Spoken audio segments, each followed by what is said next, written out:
paper magic will survive like the heat death of the universe, and will... Oh, it's a smuggler's copter. Would you like to crew this? And then it crashes because they don't understand arithmetic. All your cards belong to me. 2 minutes into macing him in the eyeballs, I switched to pepper spray. He's like, that's downright refreshing. And went back to the mace. Magic is dying. I'm done. Selling everything. I might be a hoarder. And I don't have the crayons or glue to explain this to you right now. What, are you gonna die twice? Oil will be worthless before magic cards will. Well, okay, Dr. Man. That's Mr. Dr. Professor Jason. That's too refreshing to chug. And with that, everybody, welcome to No. You were not gonna cold intro me like that. F that. That's not happening. It's a cold intro for a cold beer here on Brainstorm Brewery. I hate you both. You made me chug and then you made fun of me? I'm not a joke.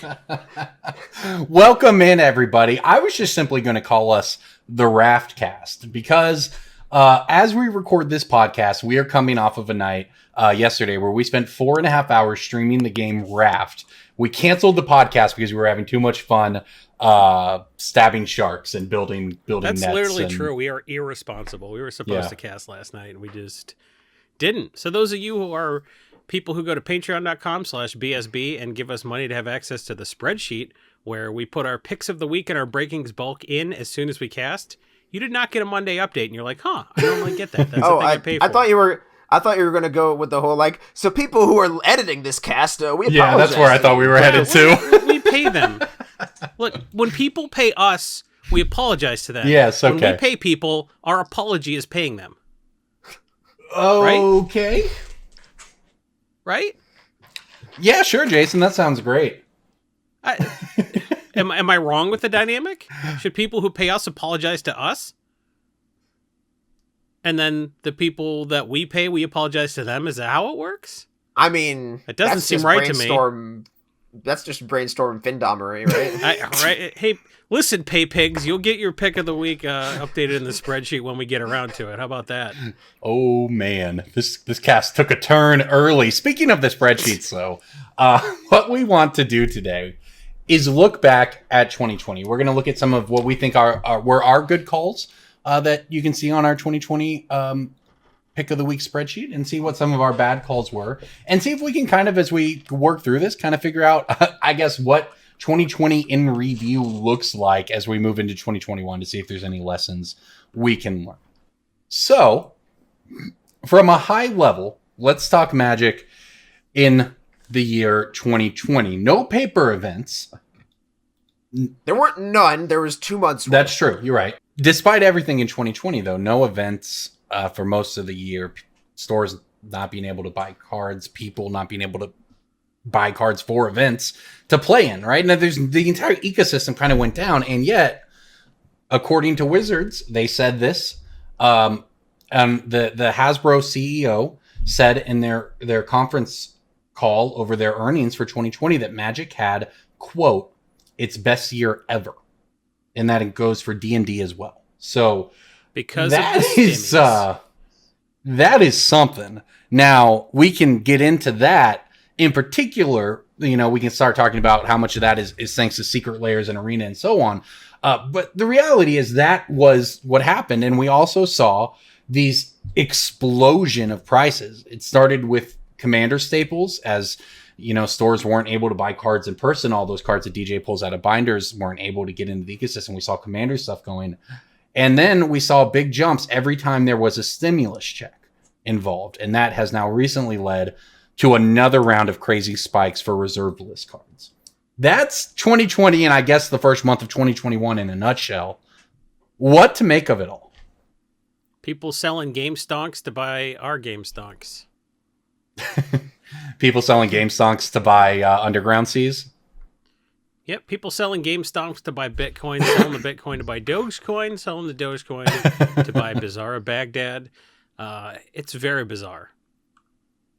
That's just... How bizarre? That's just MTG Finance with extra steps. Somewhere Andrew pretty much, right? Wizards say that, because of 2 stimulus checks, Magic had its best year ever, and he's like, "Oh, really? Oh, you making a case for universal basic income? Oh, that's so interesting. That's so. If only somebody would be saying that the whole time. That when you give money to people, they spend it, and when you give money to millionaires, they hide it in their offshore tax account. Who knew? Who knew? Andrew Yang knew. Yang Gang. I mean, the real question is then, with what we've seen with dual lands, I'm not even talking crazy stuff like Bizarre Baghdad or whatever, but let's talk duels. Are we going to see a pullback in 2021? Or are we going to go to the moon with another round of stimulus checks and never come down? I did call, like, ABU duels were one of my first picks last year. Yeah, I mean, it had been several years since they'd had a major spike, right? Can you imagine what my percentage average gain looks like on this spreadsheet if that's actually tracked? Because for those who aren't in the know, the three of us tend to have different strategies when it comes to picking cards. Jason tends to look at EDH trick data and then make educated picks based on like what cards are played that don't have very high supply that expect to be in demand soon. Corbin usually like trowels the dredges of like modern and standard events to find cards for that. And then I tend to pick weird garbage like commander precons and like entire sets and like cardboard artifacts from like Explorers of Ixalan. We were just joking about you being the new Ryan, man. You don't have to really be the new Ryan. You don't have to have your pick of the week be every token printed between 2018 and 2020. Like, well, that's a choice you've made. I picked ABUR duels in January, and there's a big black row where the normal price data would be, and I just longingly wonder if we could have that data. Well, that was a great call, DJ. Because if you hadn't been such a dork and you just picked one card, you would probably be spanking at least Corbin. Well, the interesting thing is these might not be done, right? It's interesting, and for reference, this is not. And going back to what Jason said earlier, not even looking at it from a political angle, just purely from a market angle here. I have friends who own local businesses, and they said the same thing, that their business spiked huge when there was a round of stimulus for a month or two, and then would slow back off. So I don't even know if the run on duels is over yet. I don't even know if the run on crazy, like everything in Legends is going, Moat is, all this stuff's just going to the moon, as the game stonkers say. So it's interesting, but you all don't see that as a bubble then. Every time people talk about bubbles, they're like, what about sports cards? And they're referencing sports cards, which was a thing where like a bunch of different companies started making sports cards, and there's not a different companies making Magic the Gathering. No one's making ABUR duels. What we have in the market is what exists, and that's it. So I think it could be a bubble that just. But it's not so. Do you mean when paper events per start se? again, but also, it's not like anything that people point to as evidence of like, well, look what happened with Beanie Babies. Like, I don't think any of that is good. So, like, if the bubble quote unquote bursts, the stuff's not going to be worthless like Beanie Babies are now. Right. Like, That's it's going to be thing. worth about what they would have been if there hadn't been these weird spikes. So right. That's my thought as well. I don't crash. Sure, like let it happen, and then I'm definitely a buyer when the stuff bottoms out. But like no one was like, aha, Beanie Babies are $5. Finally, I can get all the Princess Diana commemorative bears now that they're no longer $300 each. Yeah, like, I don't think anybody. I can't was a imagine. Buyer. I think a bunch of people went, "Oh no, this was my retirement." I think a lot of people probably took those stimulus checks and finished their duels or got the duels they wanted for Commander. I don't necessarily see, at least when we start talking, when we start talking about some of the crazier, so, it's $5,000 Bizarre Baghdad's maybe. But when we're talking about $400 or $500 dual lands, I think people are using stimulus checks to get those cards for themselves. And I don't see those cards coming back onto the market immediately. That said, there is going to be an influx of supply. Along with an influx of demand, I think, when events open back up. But even if it is a bubble per se, I mean, like you said, how far are they going to drop? DJ, what's your thoughts? any prediction I make is not going to be one that I'm comfortable with. Well, you know what? That's a completely fair way to approach it. Just say both things, and when you're... We just had a conversation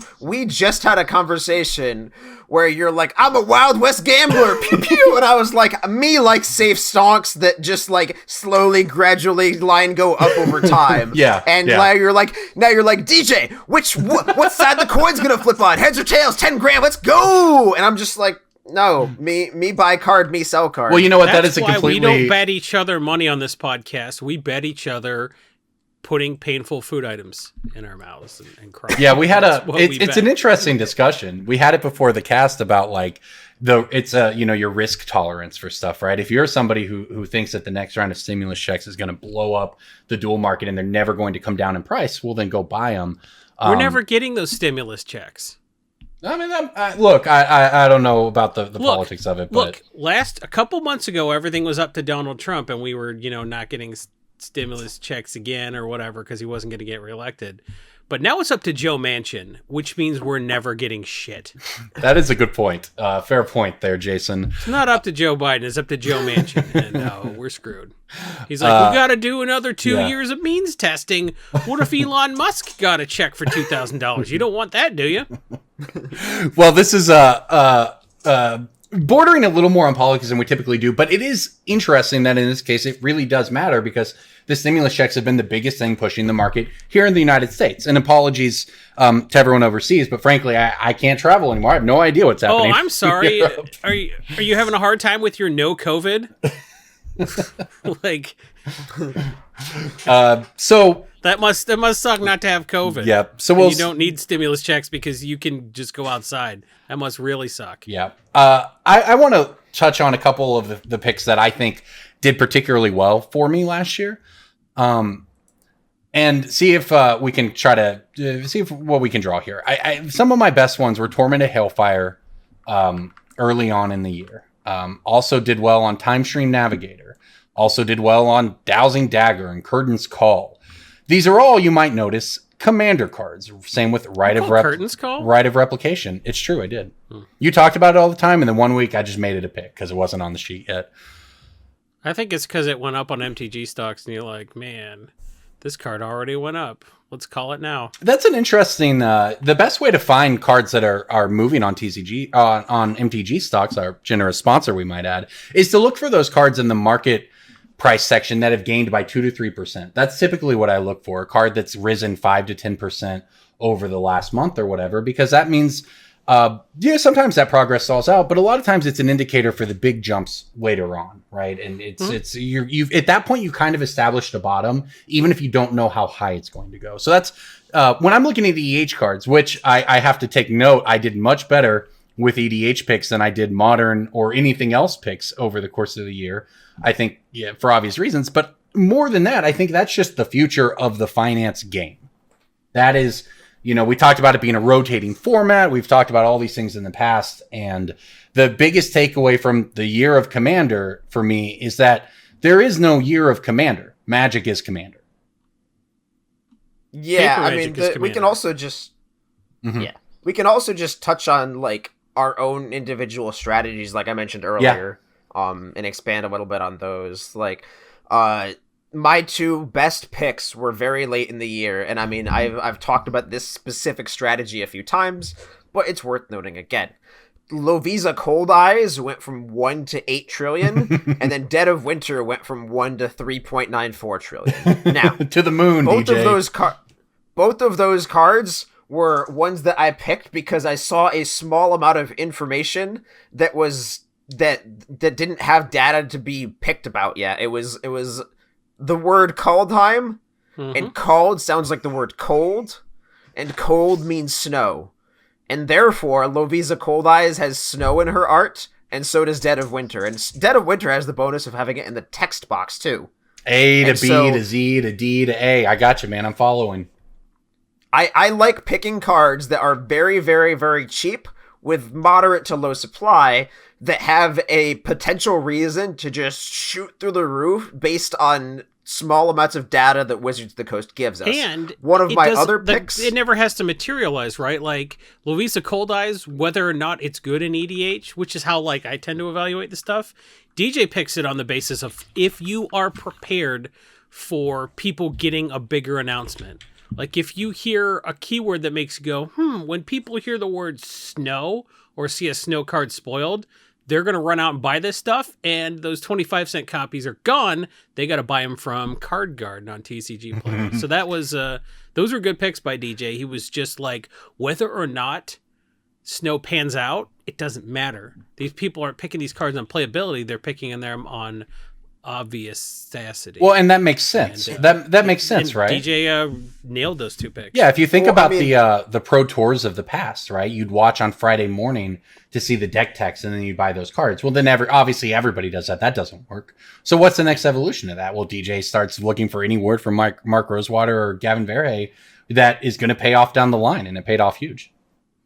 I mean, a couple other examples of that. I'm not going to beat it to the death too hard, but like Arcanum Wings and Academy Researchers are two other cards that have not spiked yet, but I have faith in the long term. I've been picking those for years, where it's just a weird, unique, niche effect that throws giant 16 mana enchantment from your hand into play, and they haven't designed that 16 mana enchantment yet, and I thought they would when it was like, what is it, like Gigantic Colossify or whatever? Yep. Whatever. It's like enchanted creature gets +20/+20. I don't know the name of the card, but like Mark Rosewater posted on his Tumblr like that effect was going to exist, and so I bought more Arcanum Wings, and maybe they're going to make Emrakul's Grace and Bounty, like Emrakul's Blessing or whatever, and it's going to give +13/+13 protection from Abilia. Like, that still can be a thing, and I want to own 65 Arcanum Wings when the Reddit post goes up. Mm-hmm. Like, that's just that card hasn't proven itself yet, but I want to be the guy that own 800 Heartless Summoning when there's an announcement about some weird infinite combo. What was the word we use on this cast occasionally? Suspicious tech? Like, One with Nothing is one of those cards where, like, One with Nothing's a bad card, but, like, why would they print a card that never did anything ever? Eventually, someone's going to print something that's busted with One with Nothing, and then it goes from 25 cents to $25.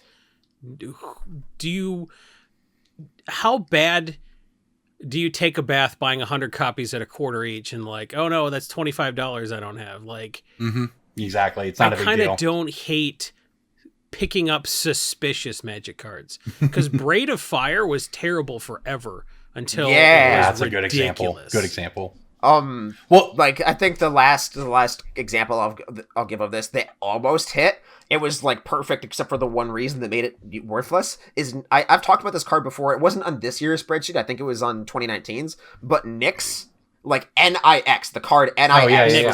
Counter target spell of 0 mana. Yeah. Yes. It's really, really good against Cascade, except for the fact that it's really bad in Cascade decks.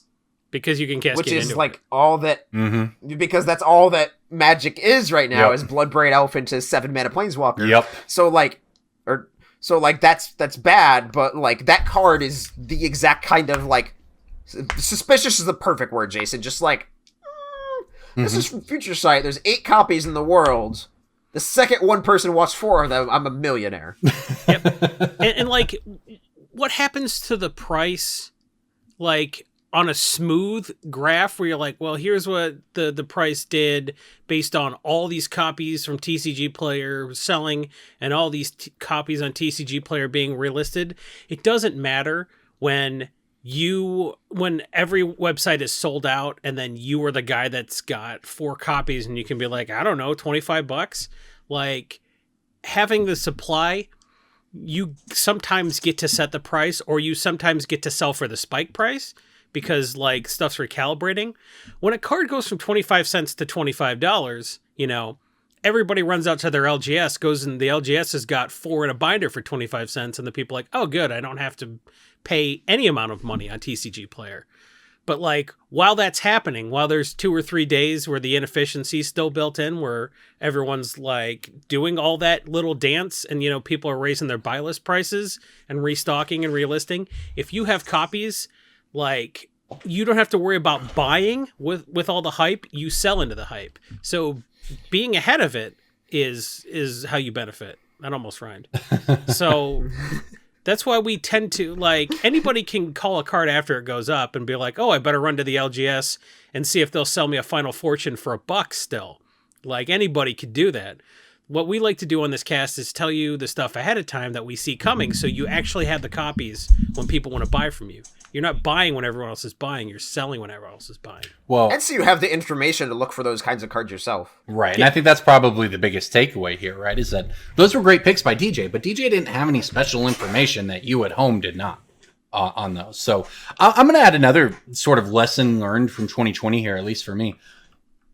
We have to adapt to the way Wizards print cards always, right? Yeah. That's just always been the way things happen. So I'll let DJ or Jason jump into the sort of the reprints or that sort of thing. But I'm just talking power level right now. Making picks for Modern and like this, I'm looking at this, at some of my picks from last year, and I'm like, these were really good cards in Modern or Pioneer. And then they printed 4 more sets with Pioneer. Yeah, right. Remember Pioneer? If anyone's interested, I do make Pioneer content on YouTube still. That was a thing. But yeah, the Wizards changes with ban lists and so many new powerful cards. That is the new game. It is unlikely that you are going to have an older card that is sort of in the sort of the fringes of a format get stronger. And that used to be the case. You could see stuff kind of rise up and you could kind of follow it. These days, it is, there's no progression. There's no linearness to it.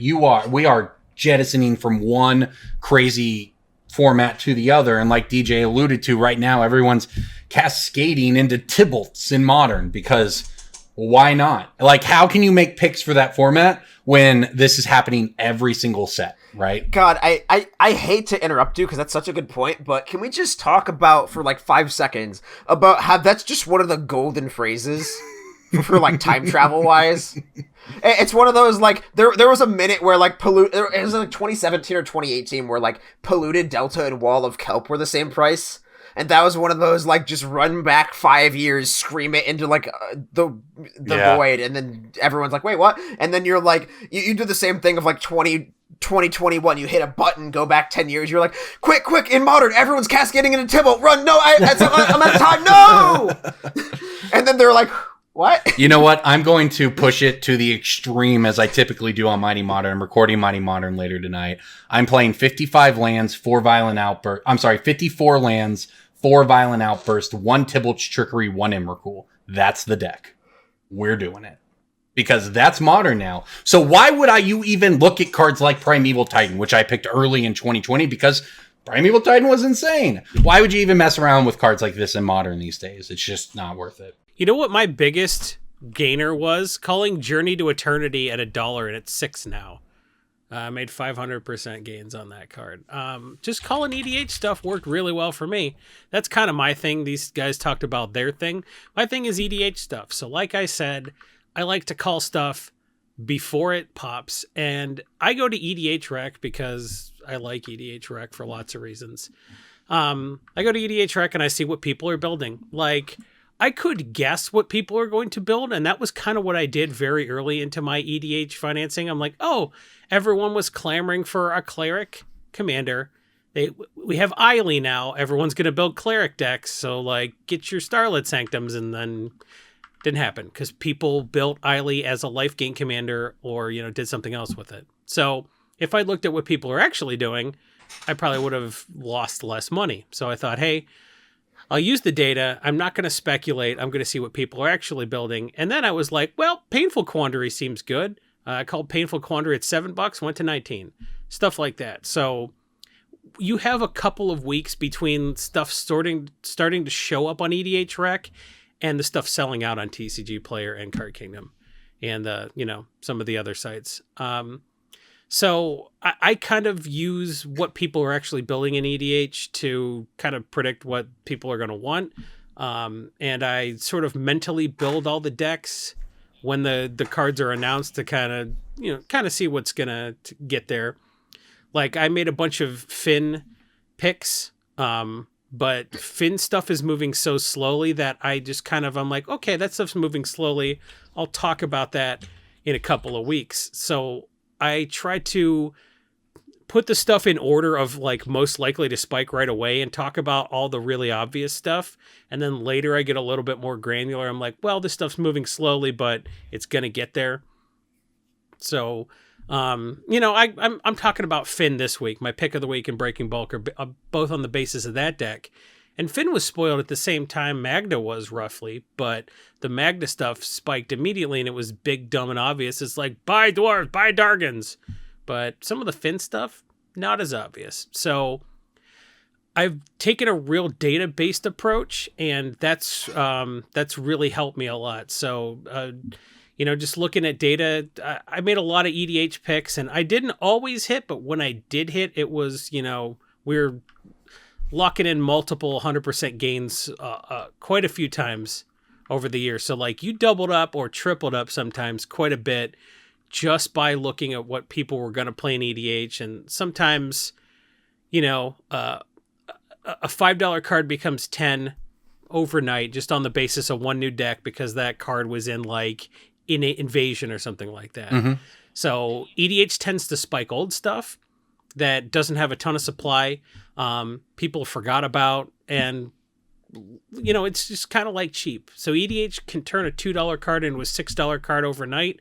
And when you have those $2 cards and you can sell them for $6, you're in great shape. That's why I like EDH Finance. It's a format I understand. It drives prices more than any other individual format, and it makes $2 stuff $6. Like, buying a $75 card hoping it hits 90, like, that's fine, but like, I don't like having to understand Modern as well as I would need to know when to buy those $75. Right, and the point is why even EDH. Right, and the way Modern, even pandemic aside, just the way the Wizards is printing cards, why even bother? But one of the things I also like, looking up and down your list, I look at the stuff that didn't do well, and it still has a shot. And I think that's the difference between trying to pick, cards. And obviously, we're doing this. Look, sometimes we say buy this card. You'll look, and they were reprints. So. Mm-hmm. EDH stuff has a high reprint risk, much higher reprint risk than other formats. So that's sort of the negative of my approach. Corbin's noticing a lot of stuff where I was down 20%, and you're like, well, that still has a shot. But like, also, hey, I got reprinted. So right. Well, that's what I'm saying is that I still feel good about having those cards, right? If you pick a Modern card that's sort of in the same position, the way that Magic is going over the last few years, that card won't be better a year from now. The card will be obsolete by 4 different other things. And that doesn't happen in Commander. You play them both. You say that, but like the way Commander's going lately, I think... Sure. Yeah, you know what? Fair point, right? Yeah. There's only so many times you can play both of them, right? Remember when we thought Smothering Tithe was overpowered? We had no idea how good we had it when we thought Smothering Tithe was overpowered. You might be right about that. So I had to... These. I mean, yeah. I mean, we are looking at 2020, and I have to say it worked very well for 2020. But you're right; it may not work quite as well moving forward. The other wrinkle. Remember when Golos was good? That piece of crap. I mean, no kidding. It's 5 whole colors. Oh, look at me! I'm a Traxa. I have to pay mana for my commander. I don't just pay 3 life to put my commander into play. Yeah. Oh, boy. Can't wait. I mean, like you guys, those are valid points. But hey, look at me! I think white is. I live in the year 2020, and I think white is not the best color in EDH. Can't wait. Oh man!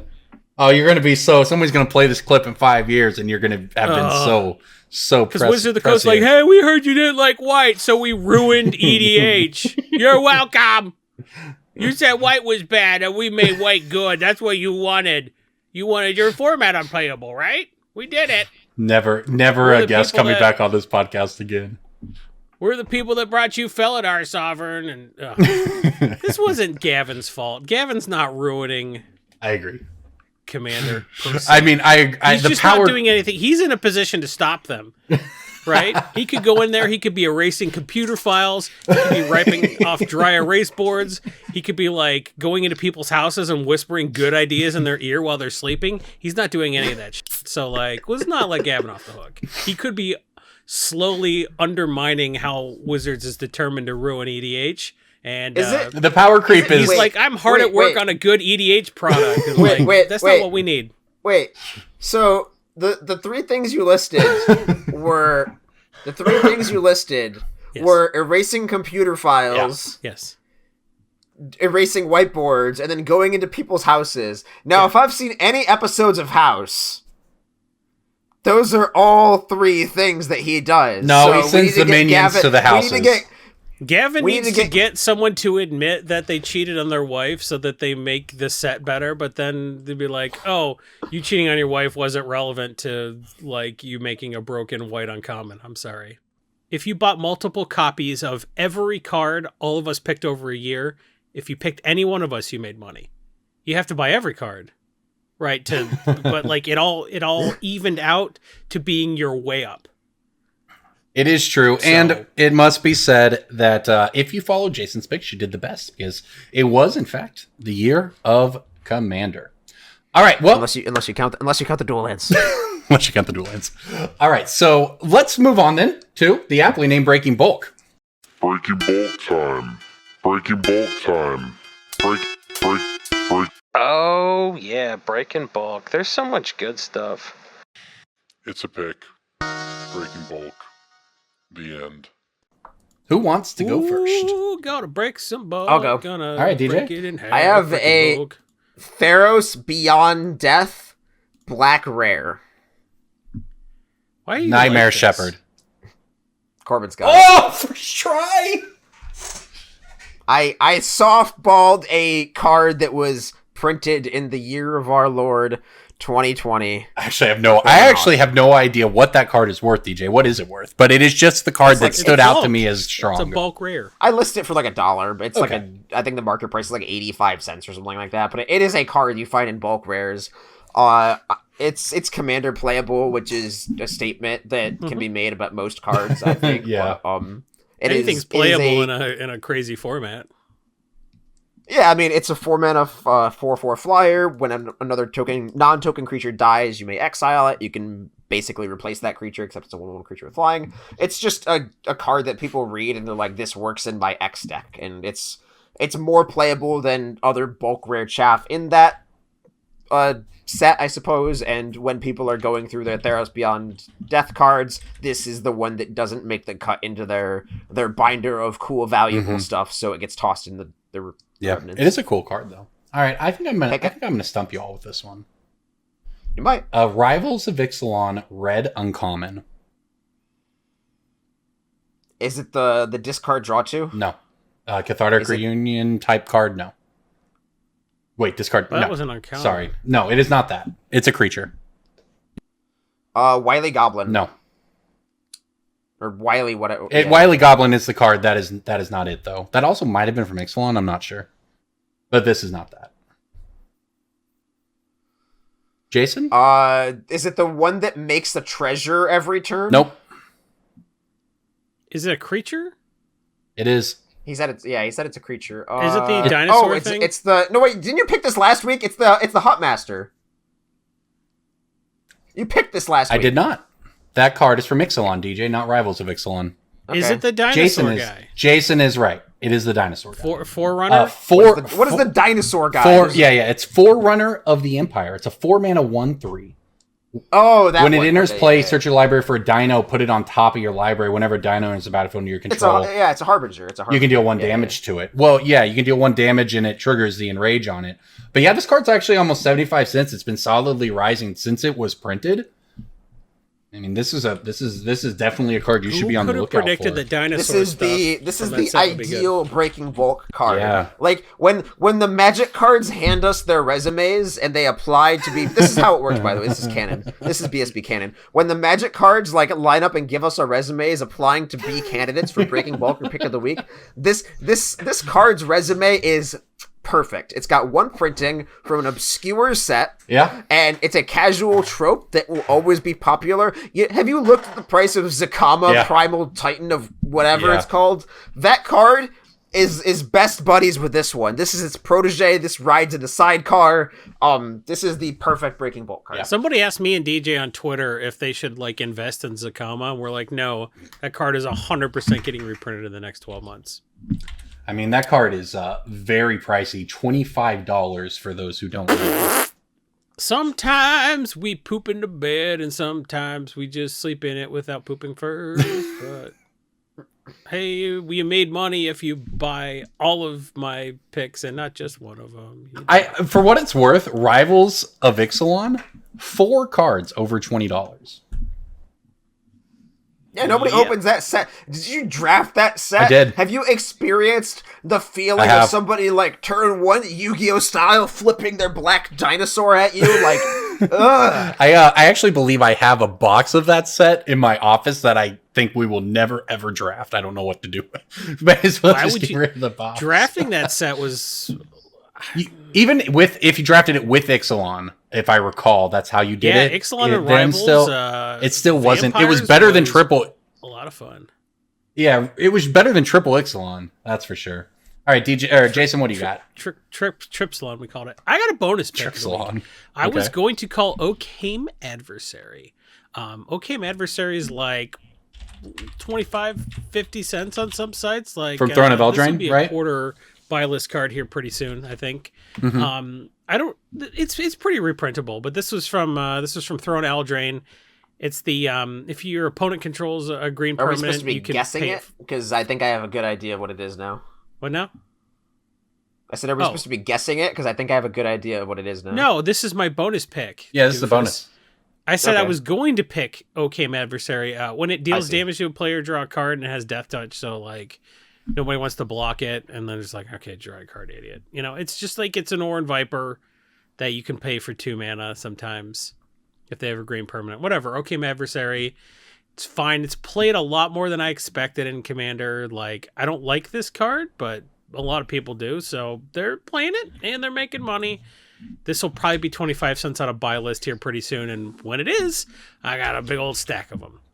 But I was on the Card Kingdom page for this card, and I saw something even better. So this is a card that is $1 despite having 1, 2, 3, 4, 5, 6 printings. The first one is The Dark. What is this green creature?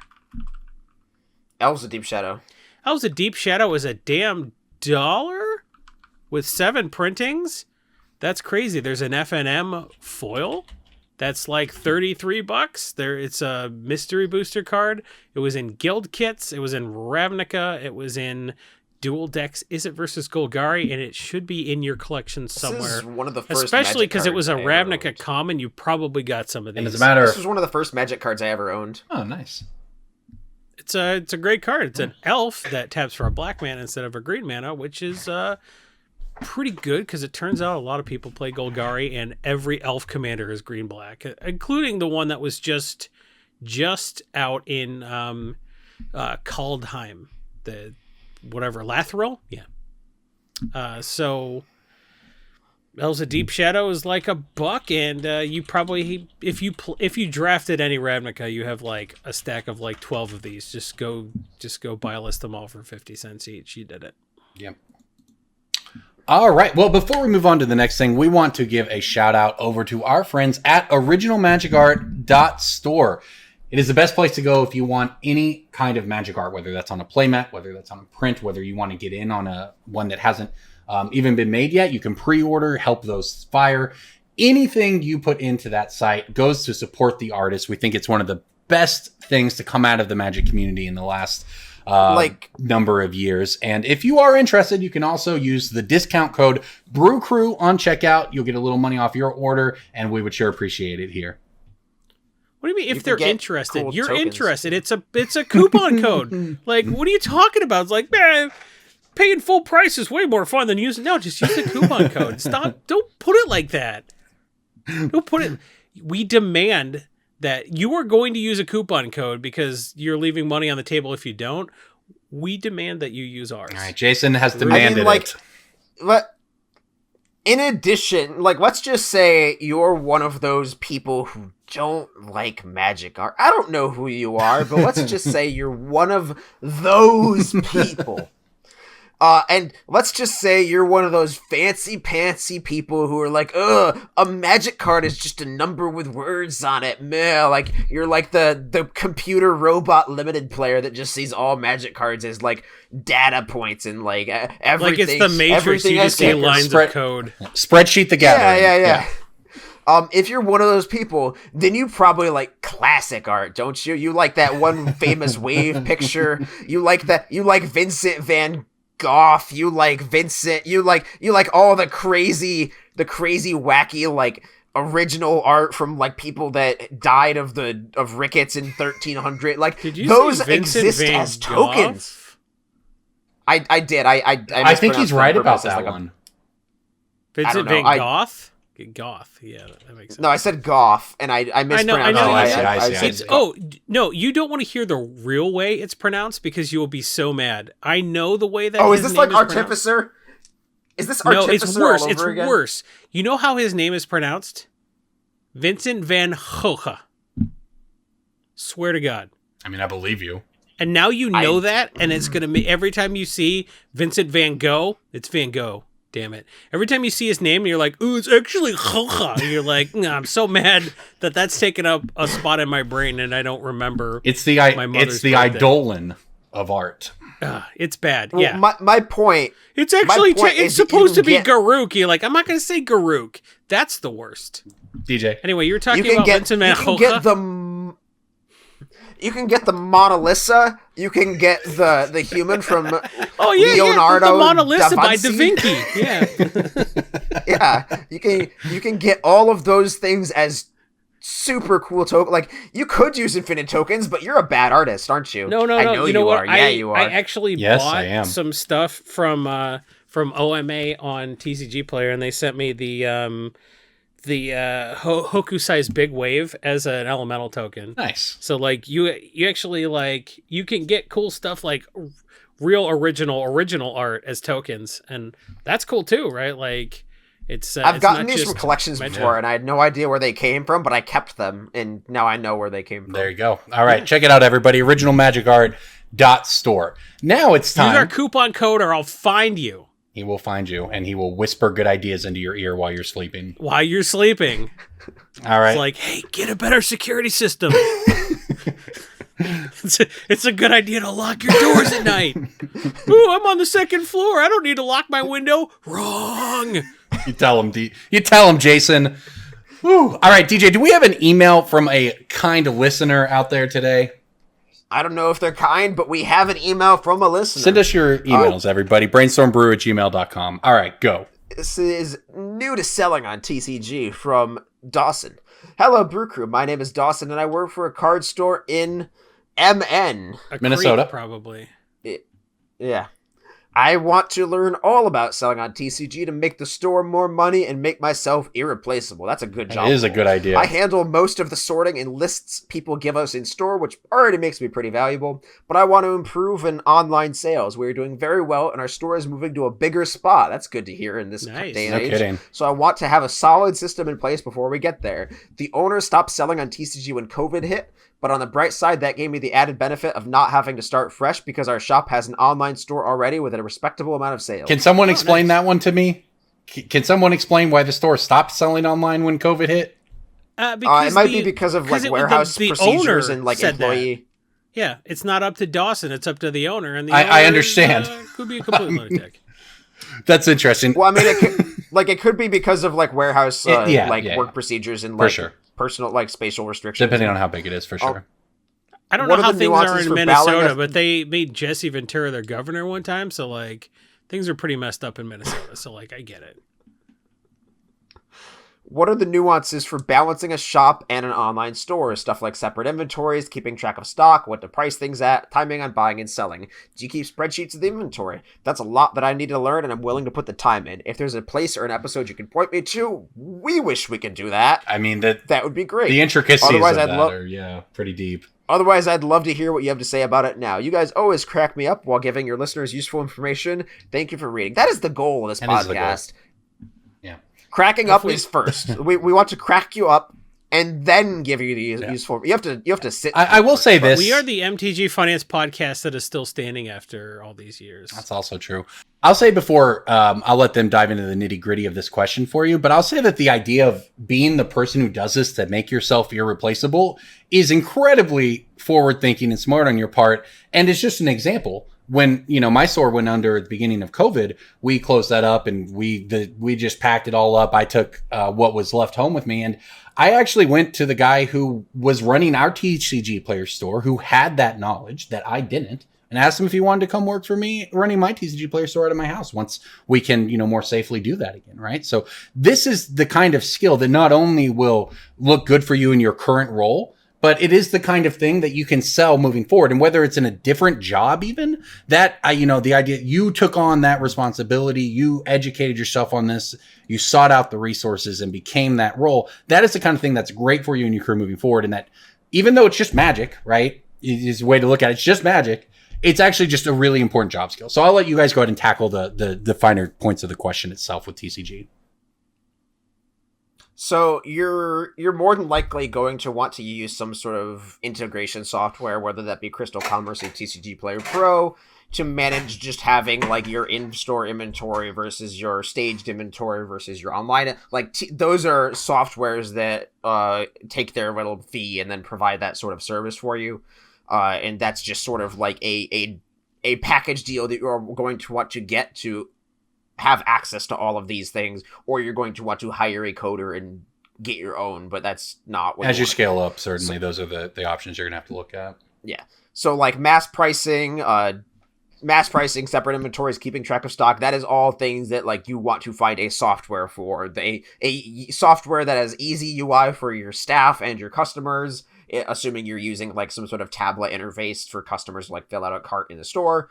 And keeping spreadsheets manually is not really something you want to do. The only time I can think of something you want to have a spreadsheet for is like your high-end stuff in the safe. Yeah. Where like it's just a smaller X hundred stack of cards that you just have a very, very fine-tooth comb on. Like you have your spreadsheet for your duels, your power, and then you could also theoretically have like a buying spreadsheet for those specific cards that you teach your employees to do. You could also just say like, hey, if these lists of cards come in, call me. Right. That's how I recommend it. That's just like, yeah.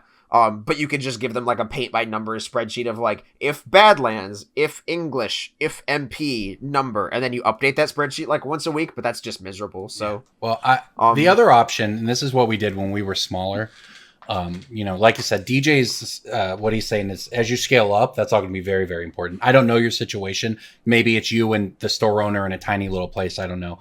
But one of the things we did when we started early with our store was we always wanted to make sure our customers had access to the cards first. So we did not double list online and in the store. We took the overflow from the store or the things that weren't moving and we listed them online, and we kept the inventory completely separate. We had a TCG player store in one room with the overflow from the store, and then we had the store stock in the other room. So that is another option, just depending. It's all going to be specific to your individual circumstance and the scale that you're doing here.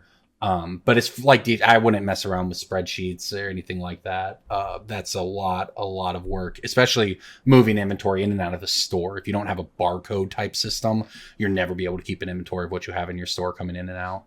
Pick of the week, pick of the week, pick of the week. Time for the pick of the week.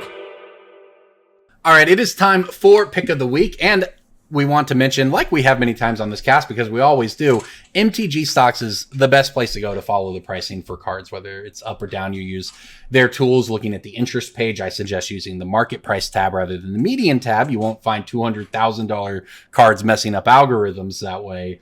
But MTG Stocks is by far the best place to see prices at a glance. So any of the cards we talk about in our pick of the week segment, would highly recommend you go over to MTG Stocks and check out these graphs that we're looking at.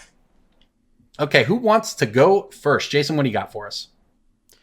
I have a card that is predicated on the popularity of Fing the Fangbearer, which is a top 10 commander from Kaldheim. Hey, top 10, that's not so impressive when there are only like 20 legendary creatures. Hey, shut up, idiot. Top 10's pretty good. Finn the Fangbearer is like number 6, I think. So hey, it's top 6. We did it. Phyrexian Swarmlord is still a $3 card, despite like being a slam dunk auto include in your decks. It's not just Finn the Fangbearer. People are running poison with Vorinclex Monstrous Raider as their commander as well. So either you're a Finn deck with Vorinclex in it or a Vorinclex deck with Finn in it. Who knew? It doesn't matter. Both of them run Phyrexian Swarmlord in the deck, and everything else in the deck is like a 25-cent card that gives poison counters from like Scars of Mirrodin. But Swarmlord is actually worth quite a bit of money. $3 compared to everything else is like a 25% uncommon. At $3 for Swarmlord, I could see this flirting with $10 best case scenario. It's just one of those things where like it goes from like this is a 63 card unsleeved casual all-star. All of a sudden, like mainstream ADH notices and wants in on the action. Phyrexian Swarmlord is very efficient in giving people poison counters and murdering them, and it's I've always right wondered why this card wasn't more expensive. Like ever since New Phyrexia, I always thought this card I don't get it either, but like now is the time, so let's do it. To the moon, Phyrexian Swarmlord. To the moon, Swarmlord Diamond Hands over here. We're doing it. All right, my pick is earlier this cast. I talked about my favorite kinds of cards, which are just weird, suspicious cards. That's the new category cards. Suspicious cards. This is not one of them. Suspicious tech, sure. This is not one of them. This is a more expensive card that has reached a low point that I think if you want one, or if you were planning to get one, or if you missed an opportunity to get one when it was expensive, now is your opportunity to get the one copy. This is a one single card that goes from 10 to 14 or 15, not a 25-cent card that goes to $25. I am talking about the Scarab God from Double Masters specifically.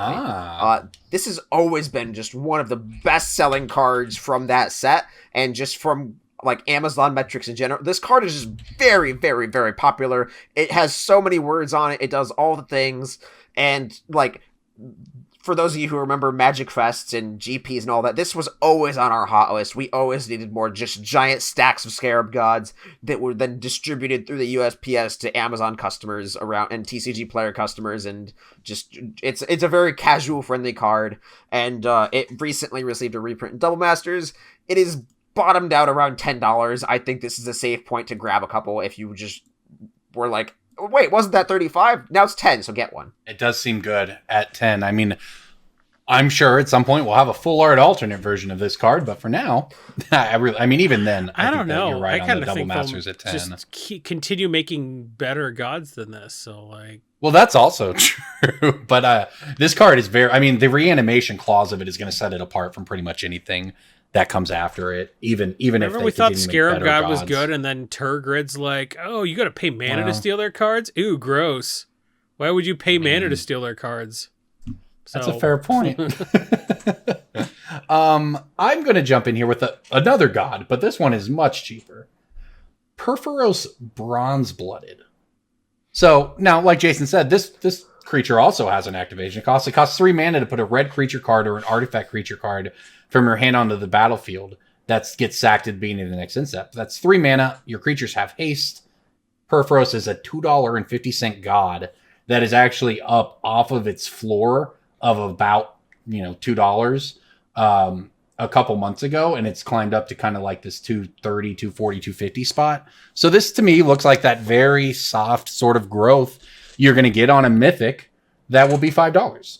So I'm looking at Perforos Bronze-Blooded, and look, I can't say that it's particularly, I don't know that it's incredibly popular. I know that cheating creatures into play is certainly a good thing to do, but the graph certainly looks appealing at this point for there are Perforos 4 versions of it. Are you Bronze-Blooded. looking at the variant, or are you looking at the just regular? I believe I'm TV? looking at the regular version here. The variant is also very cheap. The variant's like $1 more. Like I almost like the showcase one with like the constellation. Yeah, I mean, frankly, I'm not opposed to either, right? Like I'm picking in this case, like I think Perforos is going to be $5, and you're right. You're probably better off getting the showcase version than the regular version. Maybe do a mix and see what happens, because we don't have a ton of data on this kind of thing, right? Like doing the showcase Be every set. our he's guinea new. pig. Yeah. Well, it's a Well, god no, at I $2, mean, and do at some your point own that's just fine.